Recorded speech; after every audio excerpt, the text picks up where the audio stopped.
wrap this can with our label like we did in class for our sports beverage. Okay, so I have the can, which is on its own layer. I don't even know what that is. Oh, that's the sec.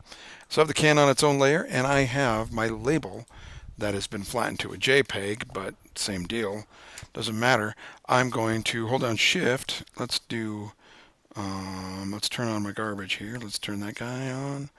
And let's turn on my mouse and keyboard clicks so you can see what's going on here at the bottom.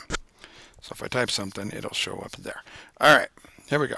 So I'm going to hold down Shift and drag my layer over to my can. And I'm going to close that. I don't need that anymore. And I'm going to free transform it down. And I'm going to I'm going to kind of keep it over the lip of this can, sort of right here, and at the bottom, and maybe turn down the opacity just a bit so I can see the can. I'm also going to frame my text off just a little bit to the left on center on the can. Let's try that. All right, maybe we'll do that a little bit higher, which means I got to make it just a little bit taller. Okay, so let's try that. We'll keep that. All right, so that's my label. I've sort of centered it where I want it over the can. And I've committed to that free transform, which was stupid because I have to free transform again. Now, I have text at the top of my label, so that's going to help me sort of guide this a little bit along the curve of the can because we are sort of looking down on the can a little bit. We're not straight on. Free transform, Command-T, right-click, warp. And here's how I did it. I'm just going to grab these corner pieces and start dragging my label around. And I'm going to try to split the difference here on this. So let's see if we can get it up there a little bit more. Let's keep going. Ugh. Don't know who that is and I don't care. Here we go. Let's do this and let's do that. All right, now let's do the bottom of the can. Kind of the same deal. I'm going to take it down here a little bit. And I am going to sort of lift up on this. Actually, I'm sorry, not lift up. Pull down on this a little bit. So I get a nice edge. And maybe right about there, I want to expose that can just a little bit. Maybe lift this up a little bit more. And lift that up a little bit more. I'm going to keep pulling until I think I have it exactly where I want it. Maybe give that a little bit more edge, a little bit more curve.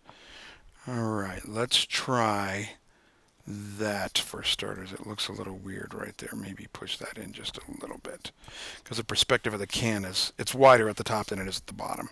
So maybe I'm just going to bring that in just a little bit more so it looks a little bit more realistic. And I could pull this one out just a smidge. Perfect. Let's try that for now and see how it looks. I don't think it looks too bad. I'm going to clip it to the layer below. I'm going to hold down my Alt key and hover my mouse in between there. There it goes. So you can see, and there's my little clipper.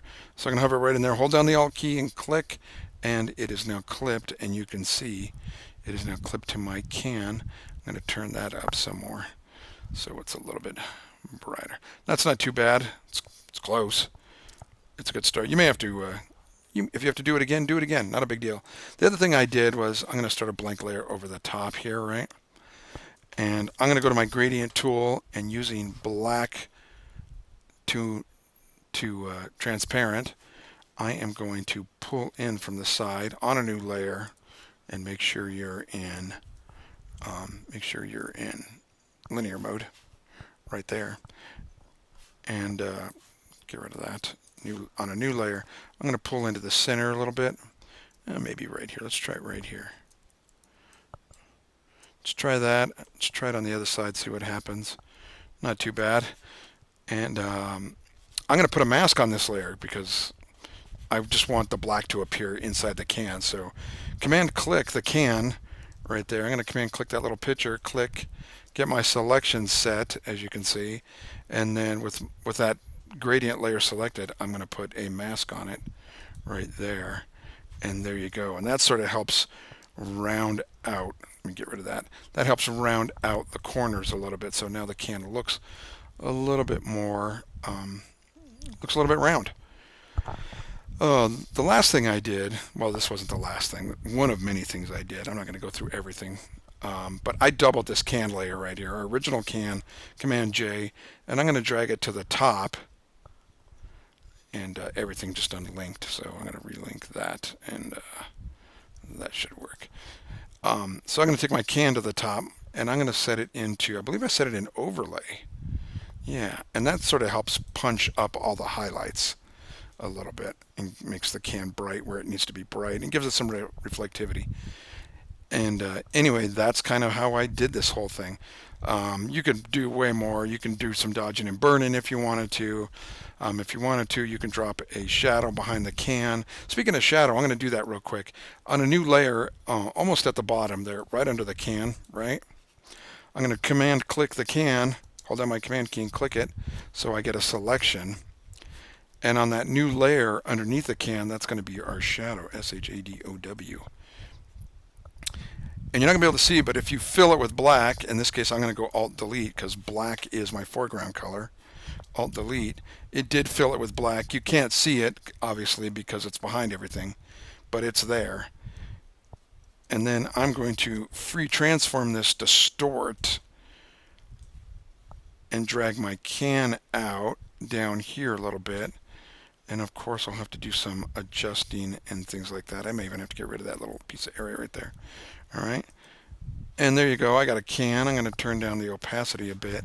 And then I'm going to filter, blur, Gaussian blur it. 15 feels heavy. 10, that feels like too much. How about 5? There you go. 5's not too bad.